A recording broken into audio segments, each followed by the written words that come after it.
So this is yet another, let's say, entry from the initial iceberg that I posted. And if you guys remember or maybe saw on YouTube or whatever, I had an entry talking about the Poles in Haiti. And I just thought that the story was so interesting that it deserved its very own, let's say, piece of content, its own focus on it.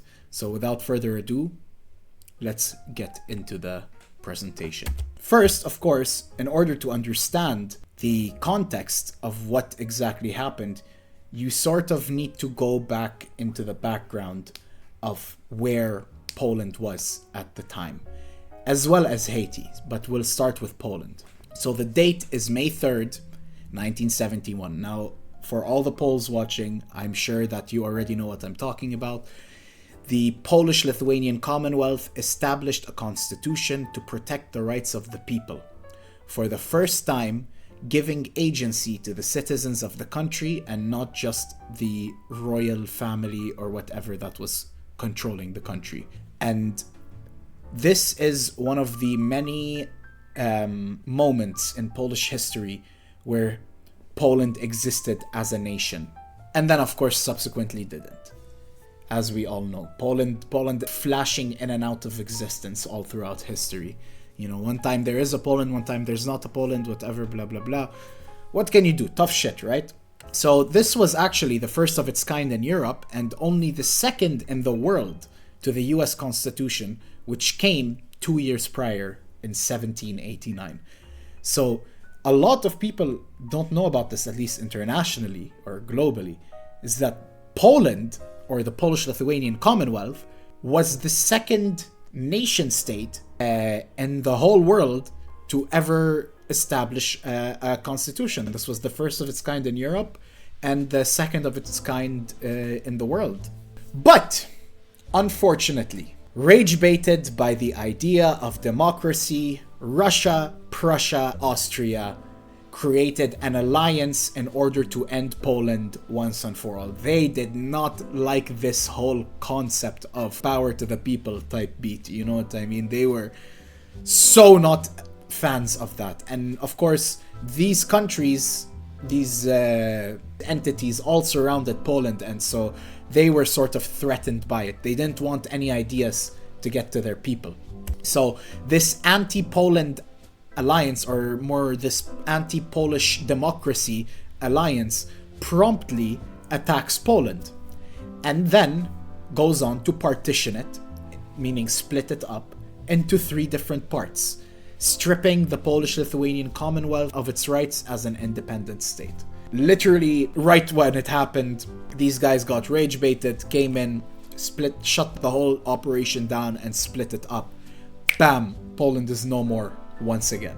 It was not until 1796 that Napoleon Bonaparte, the short king himself, would promise the Poles an independent Polish state once more, as long as they agreed to join his army. Because basically what was going on is that Napoleon wanted as much people to join his French army as legionnaires, I believe the term is, as possible. So he saw the Polish people in their constant desire to be independent and to have their own independent state. He was like, okay, let me take advantage of that and make a deal with them. You know, if you guys work with me, I'll let you guys have your own, you know, whole thing again, your whole operation again. And you can even do another constitution if you want, you know, like, come on, man, no problem. He's such a generous guy, right? So, in the meantime, Haiti. Now, it wasn't called Haiti back then, of course, because it did not have independence at the time. But for simplicity's sake, this is what became modern-day Haiti. So the year is 1789. The slave state of Saint-Domingue has roughly 556,000 people total, so 500,000, like a bit over 500,000, with 500,000 of those people being enslaved, and is thriving, for the colonialists, of course, not for the slaves, right?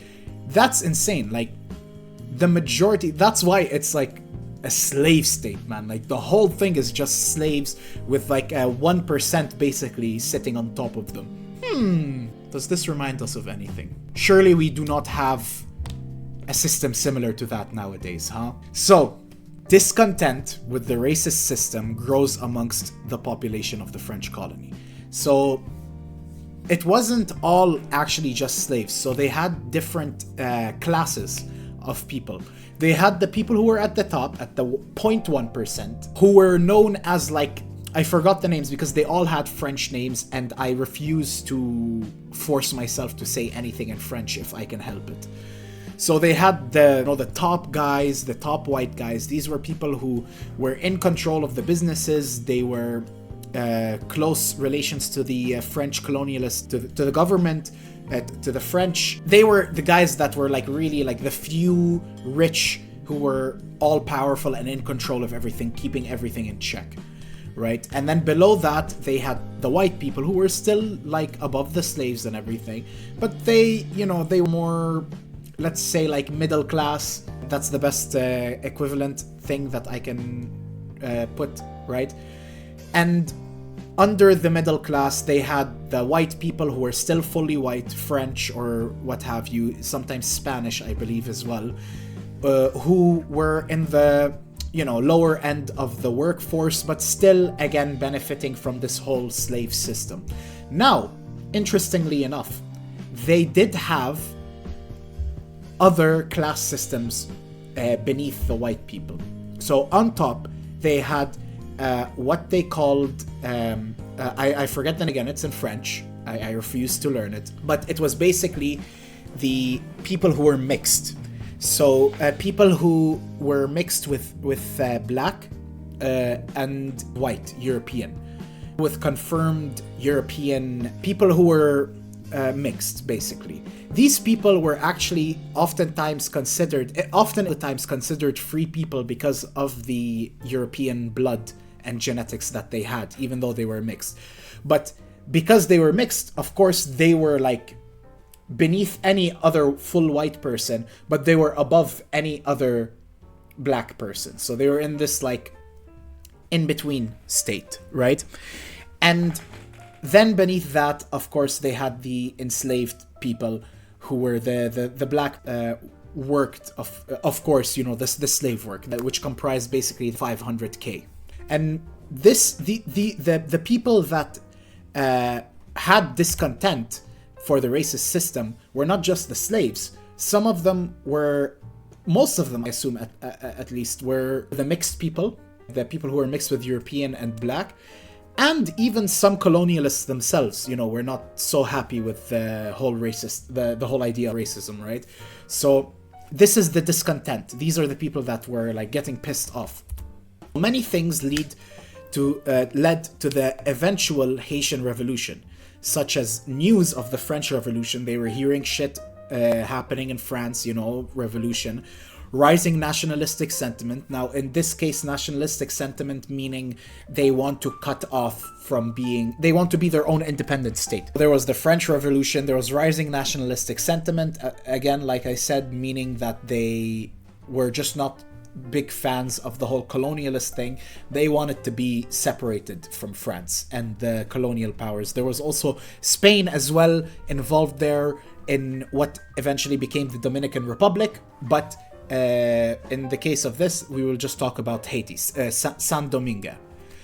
So there was also fighting between the European powers themselves. So all of this led to a bunch of instability that was basically the perfect storm for the Haitian Revolution.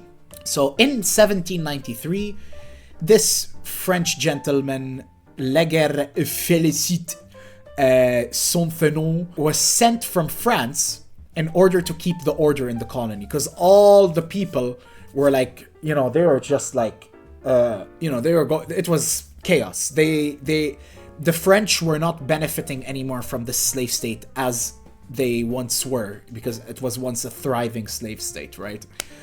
So at first, they were willing to compromise. They were like, okay, hello slaves, if you join my French army to fight and control the other slaves, and you will have freedom. You will not be slaves anymore.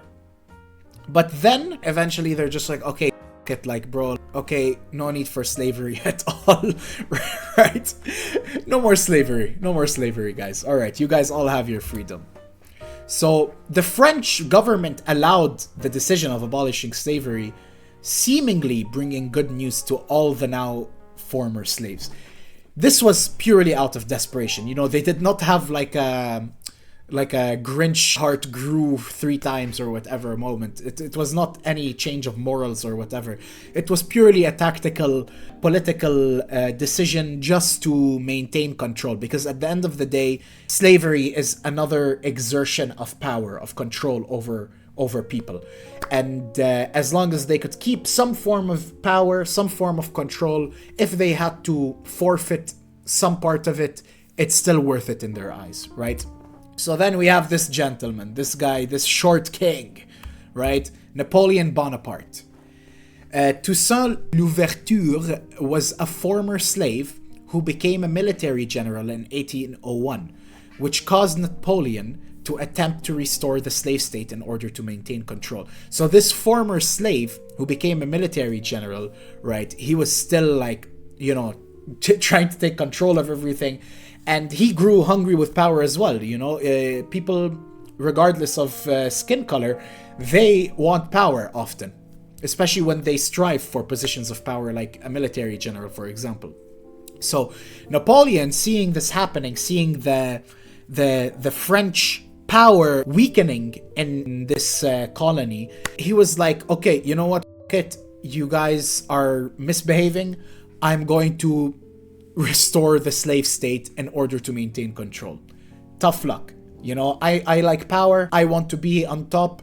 I can tell that you guys are going to eventually cut off from me. No more freedom. You're all slaves again. You. That was the whole idea, right? So Short King, of course, didn't go himself. He sent his brother-in-law and his army to help him in this effort. This first led to armistice with this Mr. Toussaint. So the brother-in-law of Napoleon was sent with an army to try to control Toussaint. And eventually, after some fighting, Toussaint agreed to an armistice. You know, so he was like, all right, like, no more fighting, but like, you know, you do your thing, I do mine. But then it was quickly betrayed, of course, by the brother-in-law and by the French. And Toussaint was promptly imprisoned, and if I remember correctly, he died in prison as well. So, this is the beginning of the revolution. We know the background now of everything that's going on, right? So, this badass Jean-Jacques Dessalines led a revolutionary army of the oppressed against the French, who were betraying their newly agreed upon freedom. Because the French, you know, they were flip-flopping, man. They were establishing this whole slave state and controlling all these people. And then they told them, you know what? Okay, we'll compromise. No more slavery. You have freedom. And then Napoleon doesn't like that idea anymore and then tries to, again, betray this agreement of freedom. So Jean-Jacques Dessalines, he's pissed off. He leads a revolutionary army of all the slaves and all the oppressed people in Haiti, or Saint-Domingue at the time, against the French powers of Napoleon. Napoleon retaliates, and he ends up going like, no, you know what? I need this control. You know, I don't want to lose this place. So he sends 50,000 soldiers to stop this uprising in order to eventually restore slavery and the old regime. Finish. He was not happy with all the changes that came, and he decided that, you know what? Screw it. I'm gonna go full force on these guys, and I'm going to get control by any means possible. Here's where the Poles come in, right? Amongst the soldiers that were sent was 5,000 Poles from the Polish Legion of the French army. Now, guys, if you remember, this is because Napoleon promised the Poles that he would reinstate their freedom as an independent state if they participated in the French army. Eventually, Poles were sent amongst the French soldiers as the Polish Legion of the French army. So this is about the Poles arriving eventually to the revolution. The Poles were completely unaware of where they were being sent at first, until their arrival to the scene on September of 1802. They actually thought they were going to Louisiana. They had no clue they were going to Saint-Domingue. And by the end of 1802, it was brutal for the Poles. 4,000 of the 5,000 that were sent to fight alongside the French were killed either through illness, tropical illness, or military action, just fighting the typical war stuff, right?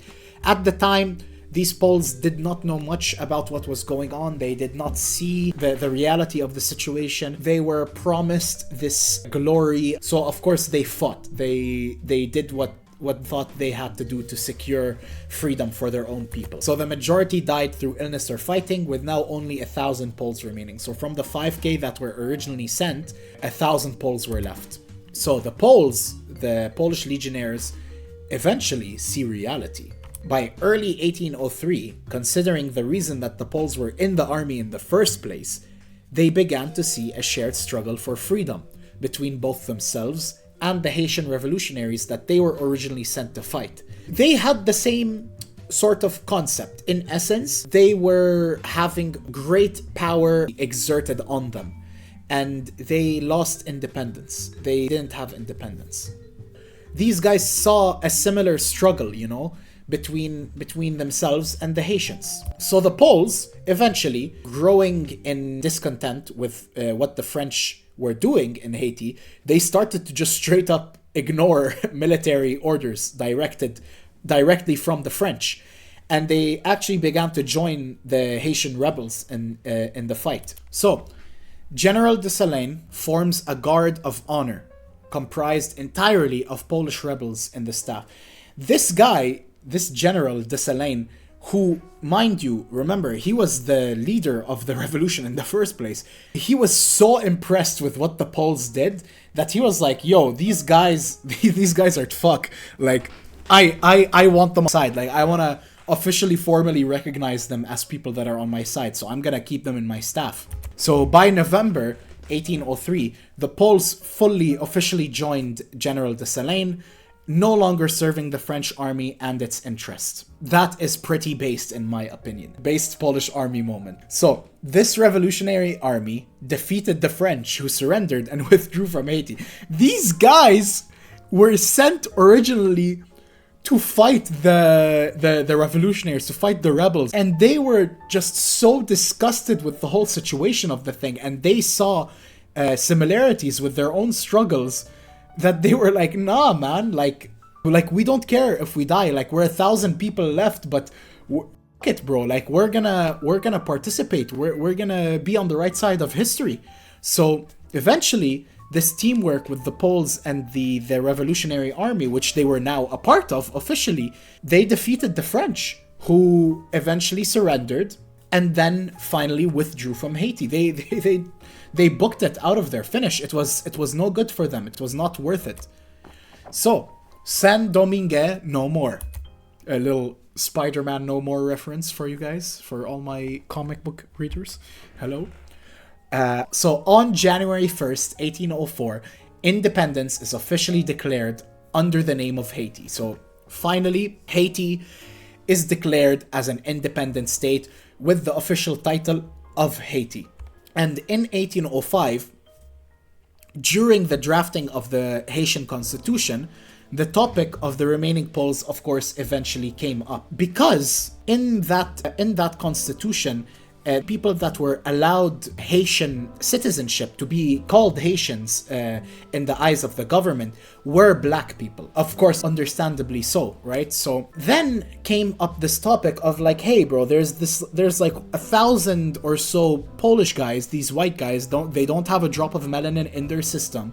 They stayed with us and they fought with us, and doesn't look like they're going anywhere, at least not for now. So what do we do? Like, we can't go against the Constitution. Constitution says we can't put non-black people as citizens.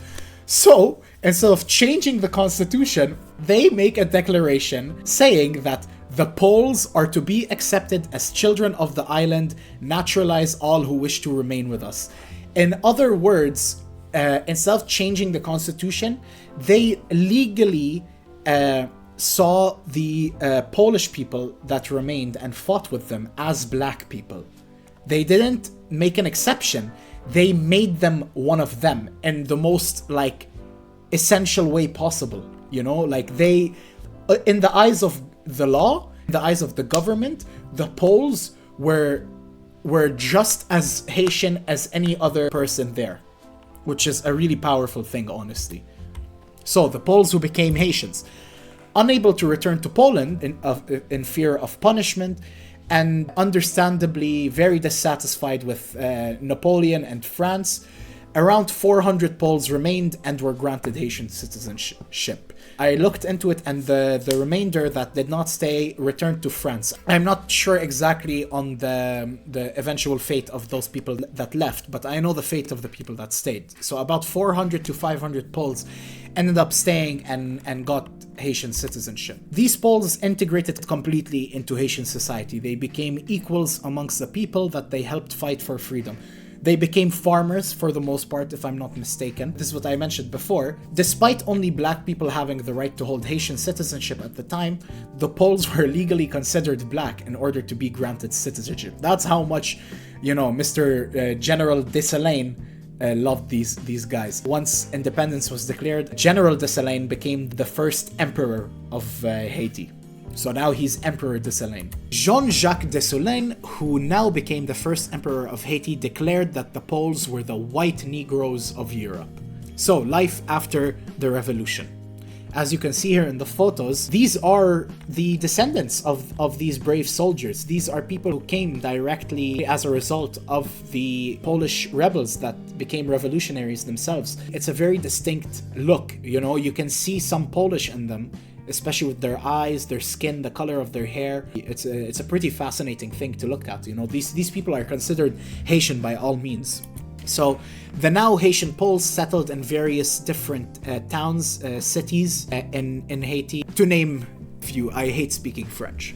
So they became farmers and built lives, starting families and living out their lives as Haitian people amongst their fellow citizens. And in the mid-20th century, the first president of Haiti, much later on, I think about 400, I don't know how many years later, François Duvalier, the first president of Haiti, again recognized the Poles both in Poland, so not even the ones that stayed, but just the Poles in general in Poland, and the ones in Haiti, with the same sentiment that the emperor once did. So he called the Poles that are in Poland the white Negroes of Europe as well, as he did with the ones in Haiti, who by that point were Haitian, you know, even genetically speaking. So today, due to the mixing of the Poles with the Haitians, descendants of these brave people can be seen today with unique features that signify the story of their genetics. Now keep in mind, these people wearing the traditional Polish outfits and dancing in Haiti, they are not Polish Haitians, they are just Polish people who are visiting Haiti to, let's say, share some culture with each other. And actually, Pope John Paul II visited Haiti, discussing the role that his people played in the revolution, with descendants of the Poles coming from Kazel to attend his visit.